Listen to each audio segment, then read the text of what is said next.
Hello friends, welcome to my YouTube channel. Today we are going to discuss about multiple choice questions with answer. So let's start the video. So our first question is a closed vessel made of steel and used for the generation of steam is called option A steam boiler, B steam turbine, C steam condenser and D steam injector. So over here right answer is option A steam boiler. तो यहाँ पे क्या कहा गया है close vessel होगा जो किससे बना है स्टील से बना हुआ है राइट और वो किसके काम आता है जनरेशन ऑफ स्टीम उसको हम क्या बोलेंगे स्टीम बॉयलर यानी कि बॉयलर क्या है it is one type of close vessel है राइट उसमें से क्या प्रोड्यूस होता है स्टीम इसी को हम बोलेंगे steam boiler. Next question is which of the following is a fire tube boiler? Option A Lancashire boiler, option B Babcock and Wilcox boiler, C Yarrow boiler and D none of these. So over here right answer is option A Lancashire boiler. So यहाँ पे क्या कहा गया है कि इसमें से कौन सा बॉयलर फायर ट्यूब बॉयलर है. फायर ट्यूब बॉयलर यानी कि जो बॉयलर के इनसाइड जो भी ट्यूब है राइट ट्यूब के इनसाइड से फ्लू गैसेस पास होते होंगे और उसके सराउंडिंग में क्या होगा वाटर होगा तो उसको हम बोलेंगे फायर ट्यूब बॉयलर. सो आपको सिंपल याद रखना है फायर ट्यूब बॉयलर मीन्स जो भी ट्यूब होगा बॉयलर के इनसाइड वो ट्यूब में से फ्लू गैसेस पास होते हैं उसको हम फायर ट्यूब बॉयलर बोलेंगे. तो इसमें से ये जो लेके बॉयलर है वो फायर ट्यूब बॉयलर है right. Next question is which of the following is the water tube boiler? So option A Lancashire boiler, option B Babcock and Wilcox boiler, option C locomotive boiler and option D coach run boiler. सो यहाँ पे water tube boiler कौन सा है इनमें से. सो पहले आप देख लेंगे वाटर ट्यूब बॉयलर यानी कि जो बॉयलर है बॉयलर के इनसाइड जो भी ट्यूब होगा ट्यूब में से वाटर पास होता होगा और उसके सराउंडिंग में फ्लू गैसेस होगा तो उसे हम वाटर ट्यूब बॉयलर बोलेंगे right.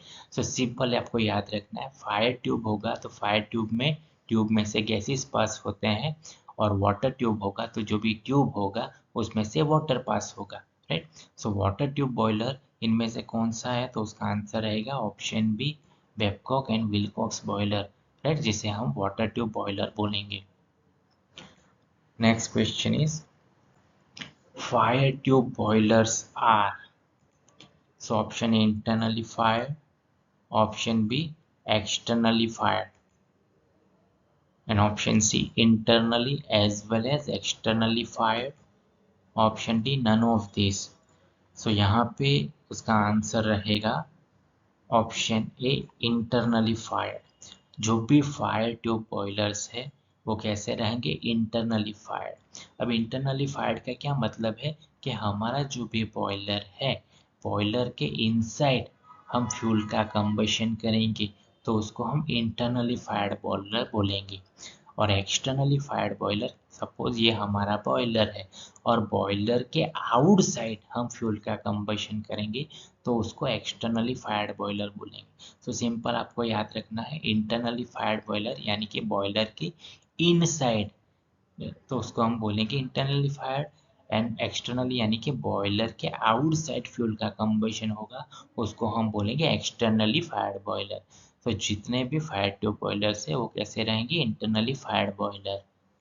Next question is water tube boilers are. So option A internally fired, option B externally fired, option C internally as well as externally fired and option D none of these. So over here right answer is option B externally fired.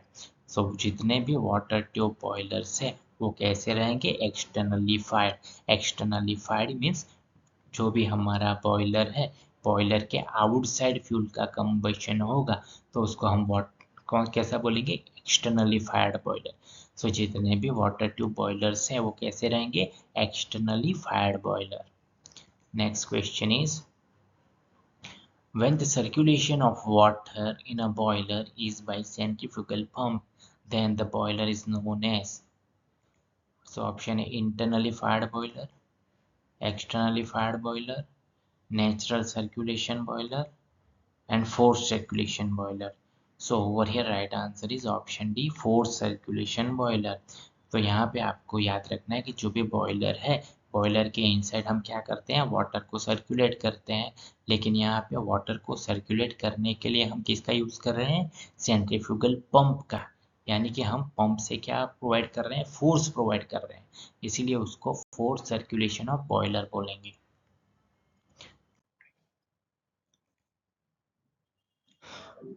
When the circulation of water in a boiler is by convection currents which are set up during the heating of water, then the boiler is known as. So option A, internally fired boiler, option B, externally fired boiler, option C, natural circulation of boiler, and option D, forced circulation of boiler. So over here right answer is option C, natural circulation of boiler। यानी कि जो भी boiler है उसमें जो water का circulation होगा वो कैसा होगा, due to convection currents. Means simple आपको याद रखना है कि आपको पता है बॉयलर में हम वाटर सप्लाई करेंगे, राइट। तो हम जब भी वाटर को गर्म करेंगे तो क्या होगा, वो गर्म होने की वजह से उसका डेंसिटी कम हो जाएगा और वो ऊपर की तरफ मूव करेगा, और यहाँ पे जो नॉर्मल वाटर है वो नीचे की तरफ आएगा, यानी कि ड्यू टू डेंसिटी डिफरेंस वो सर्कुलेट करेंगे, उसको हम नेचुरल सर्कुलेशन ऑफ बॉयलर कहेंगे। Next question is, in forced circulation steam boilers the force is applied. Option A, to draw water, option B, to circulate water, option C, to drain off the water, and option D, all of these. So over here right answer is option B, to circulate water. In forced circulation steam boiler जो भी है उसमें हम force किसके लिए apply करेंगे, water को circulate करने के लिए। Next question is, Lancashire boiler is. Option A, stationary fire tube boiler, option B, internally fired boiler, option C, horizontal boiler, and option D, all of these. So over here right answer is option D, all of these। यानी कि लैंकेशायर boiler कैसा है, stationery fire tube boiler है, internally fired boiler है, horizontal boiler है। Next question is, Lancashire boiler is used where working pressure and power required are. So option A, low, B, moderate, C, high, and D, none of these। So your right answer is option B, moderate, right। यानी कि लैंकेशायर boiler हम इस्तेमाल हम कब करेंगे, जब हमें कैसा वर्किंग प्रेशर एंड पावर चाहिए, मॉडरेट, यानी कि हम उसको एवरेज बोल सकते हैं, right. Please like, comment, share and subscribe this channel. Thank you.